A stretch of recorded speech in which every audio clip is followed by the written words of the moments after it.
Hello everyone, and welcome to Dutch Greybeard. Before I started this YouTube channel, I wrote reading experiences. For some time I wrote book reviews for literary magazines, but somehow that interfered with my enjoyment in reading. I do want to give a book some extra attention after I've read it. Otherwise, it is such an abrupt ending that simply feels unfinished somehow. I've spent a few days, a week or longer within the confines of this work of art, and after reading the final page, I cannot simply just put it back on my shelves.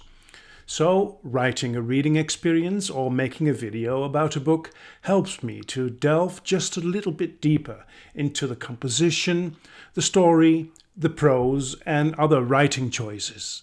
It helps me to understand a book better. In that respect, it is irrelevant whether I write a reading experience or I make a video about a book. It is my way of putting a reading experience to a proper close. I used to publish my written reviews on my website, leeservaringen.com. There are more than 500 reading experiences on that site. Many of those are very short, but there are quite a few that could be interesting to other readers. So, I've decided to every now and then browse through this huge backlog of my own book reviews and pick one that I believe is worthy of sharing with you. From the Vault, Episode 1. Today I took from the vault my reading experience of The Last Cato by Matilde Asensi. I read this historical thriller in November 2021. It had about 13 years of time to ripen on my TBR bookshelves, like a good wine. I started reading thrillers around 2006. Before that, I had exclusively been reading literary fiction and non-fiction for more than 20 years. During that period, I considered non-literary books inferior. Thankfully, wisdom comes with age, so I could abandon that haughty and misguided perspective. I first rediscovered the young adult book genre with Lemony Snicket, A Series of Unfortunate Events, and C.S. Lewis, The Narnia Chronicles. In the wake of this change of course, I discovered that thrillers could also be good books. I carefully added books to my collection by writers such as Javier Sierra, Steve Berry, and James Rollins. When I visited many of the national parks on the American West Coast in 2007, I'd made an extensive list of all the books I wanted to buy there. Remember, this is before online ordering became common practice. In San Francisco, I spent an entire afternoon at a huge Borders, where I bought more than 30 thrillers, all of which I have read by now.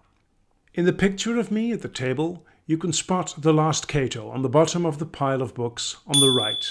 The story of this book is about a nun, Ottavia Salina, who has been working for many years as a paleographer in the Vatican's classified archives, the Hypogeum or the Hypogeum. A paleographer is someone who studies and analyzes historical writing systems.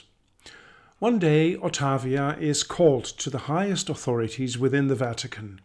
She must interpret the tattoos, 7 different crosses and 7 Greek letters, on the body of a dead Ethiopian man.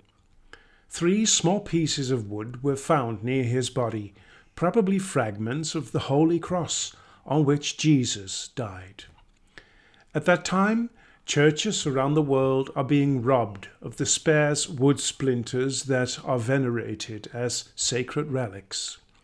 Together with Farag Boswell, an Egyptian archaeologist from Alexandria, and the captain of the Swiss Guard, Caspar Glauser-Royst, Ottavia embarks on an unprecedented adventure. The Ethiopian man turns out to belong to the Staurophilakis, an ancient order that sees themselves as the protectors and guardians of the cross of Jesus, the Vera Cruz or Wood of the Cross, Linea Crucis. In the year 326, it was discovered by Helen of Constantinople, mother of Emperor Constantine. The Staurophylaces have existed since that time. Gloucester Royst, who Ottavia calls the Rock for his emotionless appearance and apparently tough character, is convinced that the Staurophylaces are behind the theft of the relics. The trail leads to the Catherine Monastery in the Sinai Desert. I visited this legendary monastery myself back in 1997. There, in the poorly maintained library, which is overflowing with never-researched, centuries-old writings, they find a codex containing the memoirs of all the leaders of the Staurophylaces, the so-called Catos.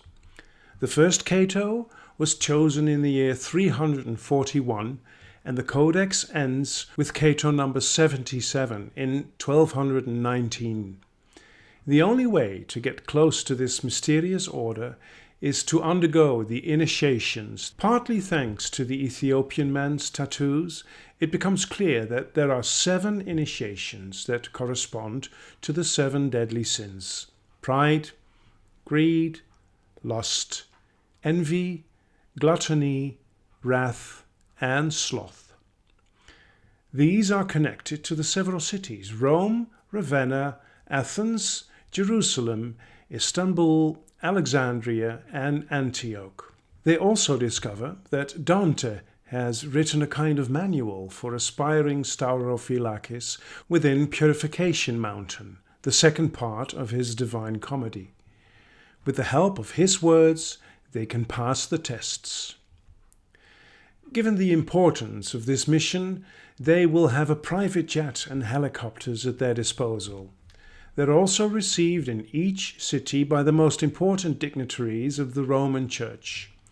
It eventually becomes a bit annoying to have to wade through the entire list of names and their functions every time.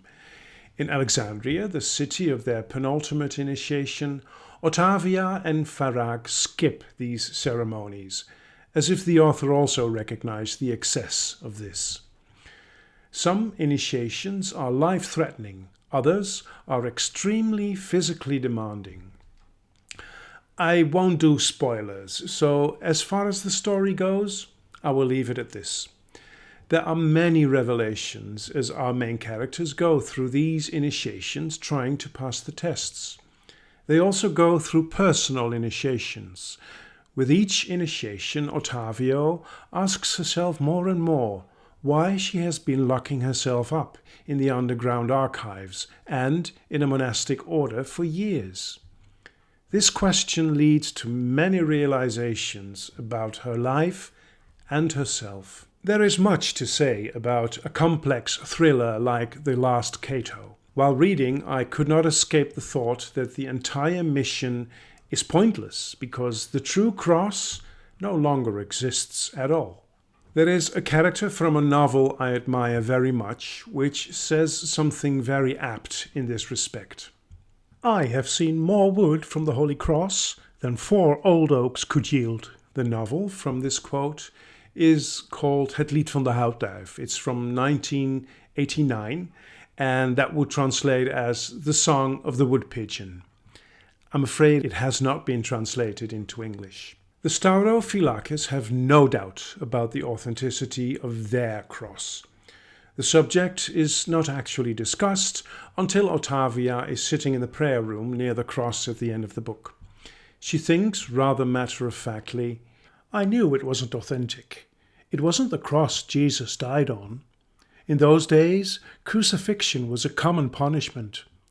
When he died on Golgotha, the crosses were used over and over until they became unusable and worm-eaten. Then they were used as firewood for the soldiers. The cross before me wasn't the true cross of Christ." Although the book tends to be very slow in places, I thoroughly enjoyed The Last Cato. It indeed turned out to be a very good wine. Thank you very much for watching this video. Until we meet again at Dutch Greybeard.